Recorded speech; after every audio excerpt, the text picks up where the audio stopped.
got a few comments on that game. Team TS. there you go. Oh, TSM, man. I mean, wiping the floor with Team Liquid in that first game there. After a somewhat slow start, 8-minute mark, though, even, they break it open with Quick going to that mid lane, setting Bjergsen up for success, both in this series as well as the series that we saw against CLG, definitely putting a lot of focus into that mid lane. Yeah, people are going to point out, oh, it's just TSM, they're camping mid again, everybody. Bjergsen is pushing up this turret every time. Bjergsen's doing the first part of the work where he's getting lane control, he has kill pressure, he's weakening the opponent.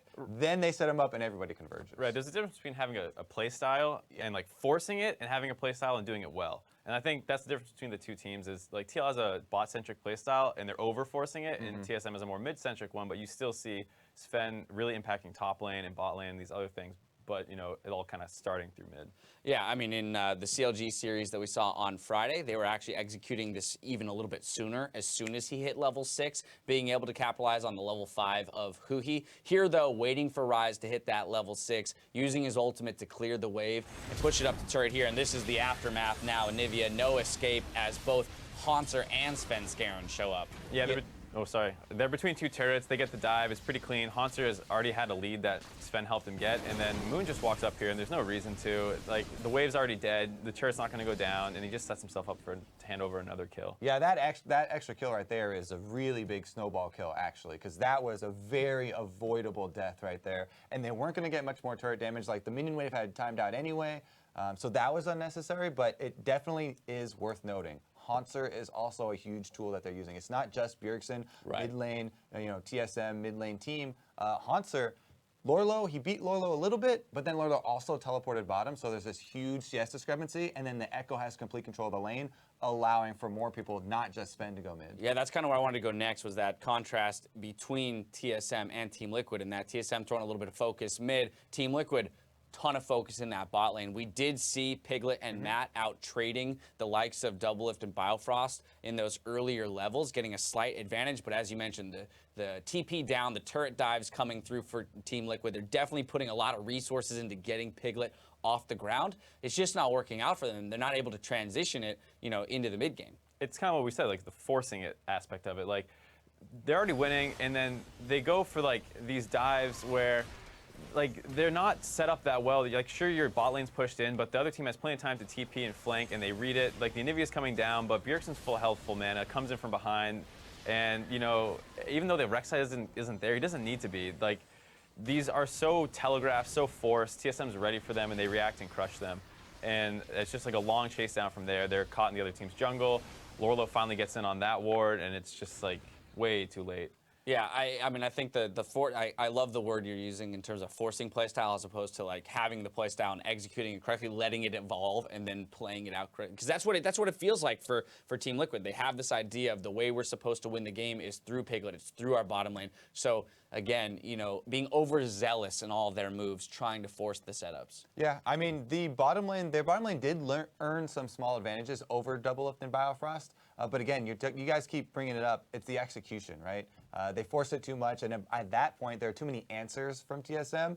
You have to be very, very cognizant of what the other lanes are doing. You can't just only tunnel vision on their direct opponent. The first CP play they made, you pointed it out that the maokai had just gotten forced out of lane. Lourlo just had to blow his flash to live, went back to base, and then you're instantly forcing a play again on the bot side that they're calling to TP in before he even really needs to be there. Like, your bot lane's winning. You don't need to force it right then. Let your maokai get some CS, and instead he falls down to kind of give up control of the lane.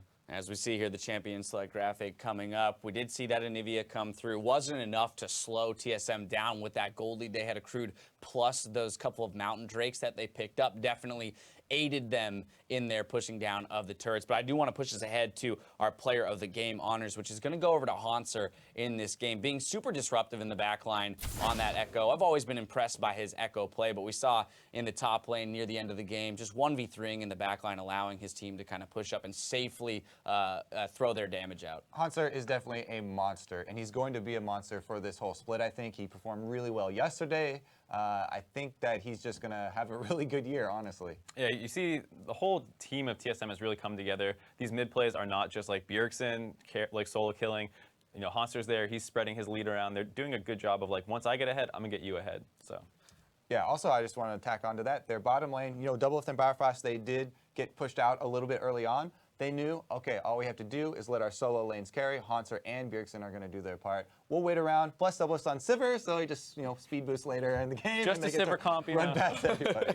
Now, looking ahead to Game 2, a little bit of news that I get to share with everybody at home as well as you two. Dardoch will be subbing in for Moon, so we have the opportunity to talk a little bit about how this changes the dynamic of Team Liquid. We did speak, I know Jat's been very vocal about the fact that the contrast in the presence of the early game between these two junglers. Moon on energy last split, pretty lackluster in his ability to affect the map early, whereas Dardoch, a terror, especially on the likes of those Nidalees and Lee Sins, those early pressure junglers. I think you'll actually see more of a difference after like the first couple paths through the jungle. I think Dardoch paths a little bit better, but Moon was still getting like involved in kills early. He was still getting stuff done, but the difference will come where Dardoch's really vocal in what he wants. Not necessarily shot calling, but like, no, I don't want to do that. I'm not going to do that. Right. Like, that's a bad play. And he'll call things off all the time and set his team up for things that he knows will work. And I'm not sure if Moon was quite vocal on that same level. Yeah, I mean, it really does change the dynamic of a team. If you have just one person who really knows what they want and is focused,